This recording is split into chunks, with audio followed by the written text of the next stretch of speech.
So we're going to begin with Crystal Schut. The topic she wishes to address is HomeLink. So Crystal, if you'd like to stand, and I'll start the clock. As soon as I start talking? Okay. Yeah, go ahead, as soon as you start talking. I am here as a mother of a child who belongs in a marginal group. Children with disabilities who already struggle to find a voice in a world that is already socially not accepting. I spent a considerable amount of weight thinking about my position and you guys's. There is a historical leader that warns about if she remains silent, well, the people who are denied justice, her position would not be shielded, and she would have to deal with the fallout. She was told that if she didn't speak, relief would arise from elsewhere, but the failure to act would be hers alone. I believe that you guys are in position for such a time as this. To decide if the goal is to minimize accessibility or to fulfill a promise. Your own website defines your role very clearly. It states that it is not the job of the board to manage schools, but rather to oversee the schools are managed well. I'm here today because it feels like the school is not being managed well. For years, we have provided evidence that the district is denying legally required services at HomeLink, claiming civil rights are located-based. Worse, the administrator has used official school records to misrepresent the parents. Even when we have asked for correction of these records, the administration has refused, choosing to maintain a false narrative instead of the truth. In response, we have begun platitudes and band-aids, polite meetings that never lead to actual compliancy. When you allow the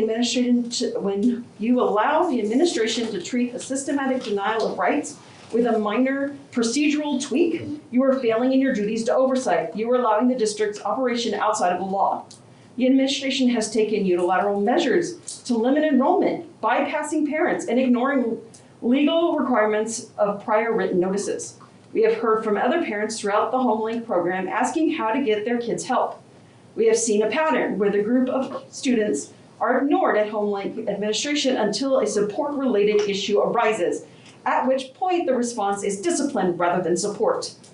When you allow these tactics, you are failing in your duty of oversight and allowing administration to pull away services from the very children who need it the most. It is painful to see a district post on social media about supporting an autistic walk while simultaneously threatening those students with legal reinforcement for manifestations of their disability. You can't claim to celebrate a group in the public while your administrator intimidates them in private.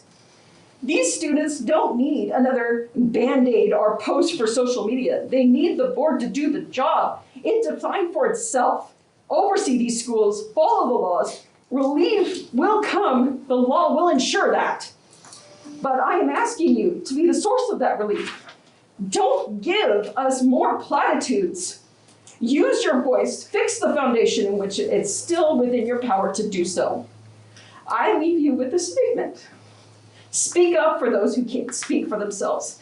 Stand up for what you know is right and judge all people fairly. Protect the rights of those who need help.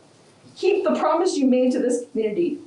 Use your voice while you still have it to fix this. Next we have Richard Schut, and the topic he wishes to address is HomeLink SPED.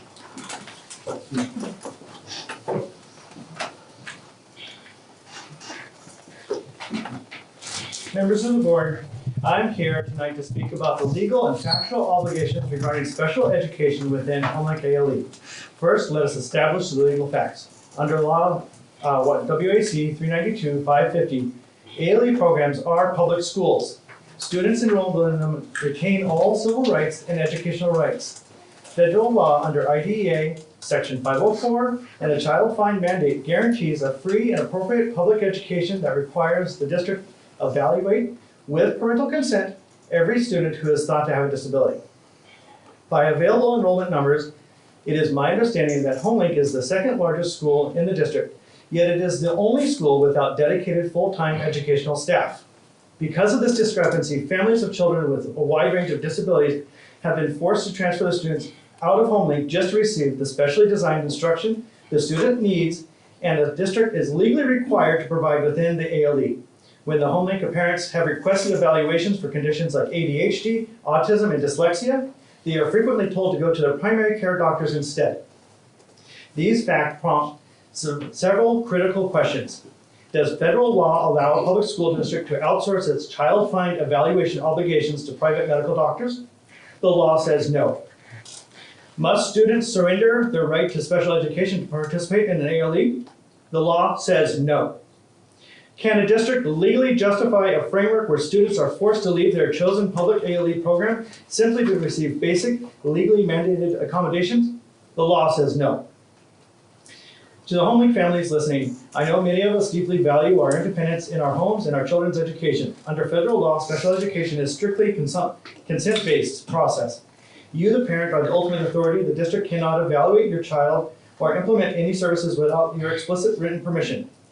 Demanding your child's educational rights does not invite government overreach. Rather, it legally binds the government to support your choices for your child. Because the facts demonstrate a clear gap between legal requirements and the current administration practices, action is required. If your children or students are being denied evaluations, accommodations, or services within HomeLink, you have formal legal recourse. I strongly encourage you to file a due process hearing request, or a disability discrimination complaint, or a citizen complaint with the Office of Superintendent of Public Instruction. Filing a due process hearing request is a legal mechanism designed to protect our parental authority and your child's rights. It creates a public record, it triggers a formal timeline, and is the most effective way to ensure our district fulfills its obligation to provide equal access to education for every single student.